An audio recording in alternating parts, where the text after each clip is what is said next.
everyone, Comic Reviewer here, this time reviewing on Diary of a Wimpy Kid, Dog Days. Now, as you know, Diary of a Wimpy Kid, Dog Days is meant to be a 2012 live-action animated comedy film that was meant to kind of be the last entry into the Dolly Wimpy Kid film series until a couple years later when they did The Long Haul.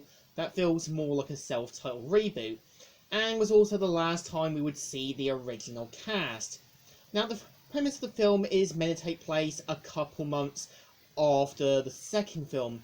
We see how Greg and his friends are enjoying summer, and we kind of see how Greg wants to kind of get his the girl he's into, Holly, to like him, as well as to form a relationship. So, of course, we kind of see how it's in the old typical Greg Heffley fashion.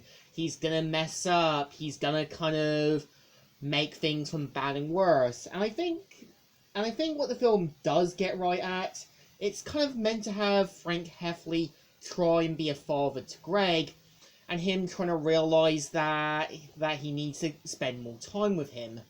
We see how he tries to kind of get him to bond with him, which kind of backfires horribly. And I think at the same time the film has a bit of a message about basically forming a relationship with your parents and enjoying summer than being stuck indoors. And I think at the same time what I think the film gets right at is we kind of see how Greg is meant to be a bit more older, and at the same time meant to kind of realise some of his mistakes.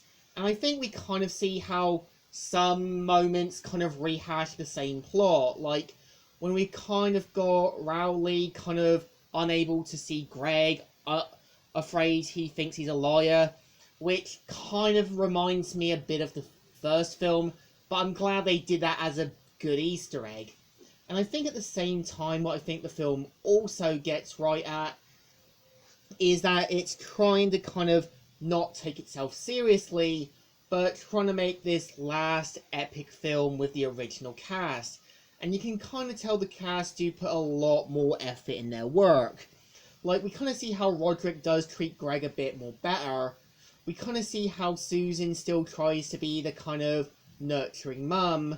And we kind of see how the younger sibling is kind of still in the sidelines. But I think at the same time it does work. And I think what also the film gets right at is that, in my opinion, it kind of shows the typical last school fashion, getting your yearbook signed, trying to go beyond the distance than what there already is.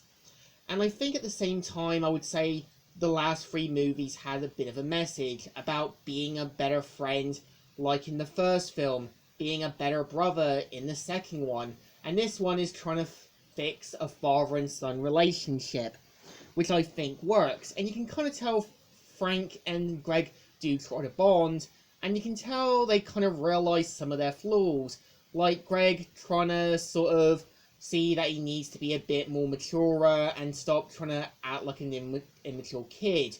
We see Frank trying to realise that Greg is a good kid deep down, who just needs a better role model. And I think at the same time, I would say, given the fact this is the final one, you can tell they really don't spare any expenses.